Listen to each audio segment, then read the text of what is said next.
Hi all, welcome back to Vivid Land with Martin. Hold on, I'm going to shut a window. That's a bit quieter. This is a really quick video because I noticed a comment on James Popsys' most recent YouTube video about haloing in a landscape image in particular. And in fact, I've pulled up almost the same, although his house was central, as he talks about. Very, very similar image of the same location and everything, just to make this worthwhile. Now, I made a comment on that video that for some reason, and I can't prove this one way or the other, but James made a comment that haloing was a natural light occurrence, or words to that effect, insinuation that haloing in an image, which he has got on his particular print right on the edge of the mountain here, but you know, on the contrast point between the mountain and the sky, is some sort of natural thing. Now, as I stand at the moment, unless I'm corrected, that is incorrect. Haloing is an artifact which is created by the processing of an image, namely or mostly sharpening, in a digital processing workflow, if you like, for want of a better phrase. Okay, and I'm going to try and prove that, or at least to an extent. I'm open-minded.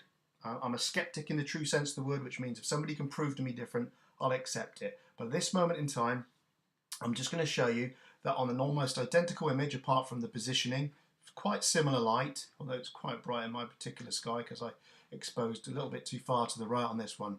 If we zoom in straight away, okay, at the raw file, this is complete NEF file, look back when I shot with Nikon, you can see that there is no haloing. There's a tiny little bit of green fringing, which is just an aberration from the lens, but there's no haloing.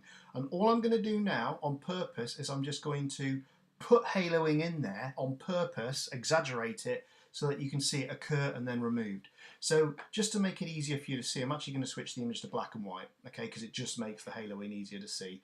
And I'm going to add some contrast to my raw image as I would normally do if I was processing it. At the moment, there's very little, but if you really were to go in at 200% or beyond, you might start to see some haloing occurring. But the key thing is this, it's mainly to do with sharpening.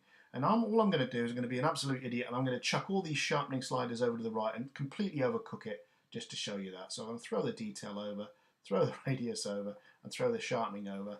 And there you've got your haloing. And I mean, I know it's exaggerated, and in this particular image it's not so bad anyway, just because of probably where I focused. It's likely, and I don't remember, that I focused on the house. Okay, so my sharpest point is more on these edges rather than the edge of the mountain.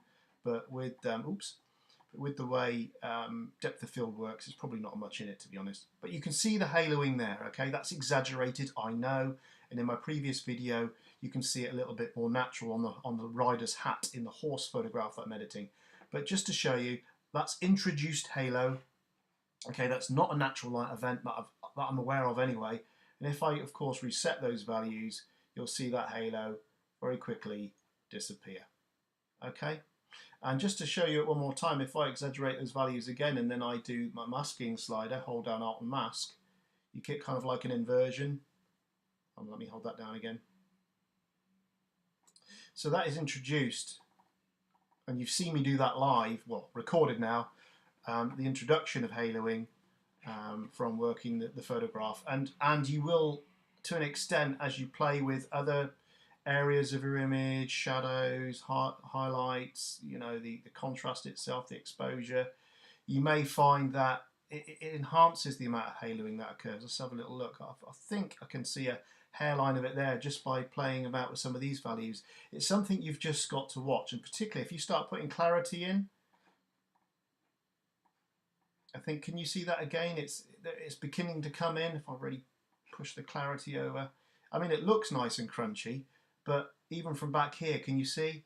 Now, maybe that bit of haloing you're seeing there after I've thrown in all that clarity is what people might mean when they talk about a certain amount of natural haloing around a high contrast point in the image, because you can see it's like there, but it's right out into the sky. Maybe that's what they're referring to.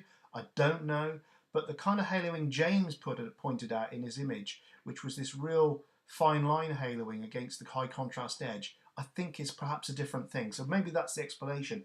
Maybe there's been cross wires and we're talking about two different things here. But yeah, certainly applying the clarity, which just adds contrast in certain areas, as you might know if you know what clarity does.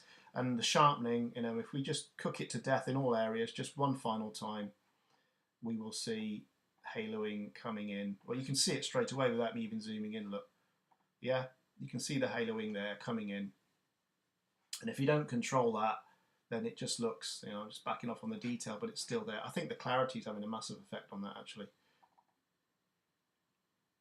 On the sharpening, it looks clearly a combination, isn't it? But if I take away the clarity and the sharpening, or reduce the sharpening, there's still some sharpening in there. It certainly almost goes away completely. So I just wanted to do that really quick video.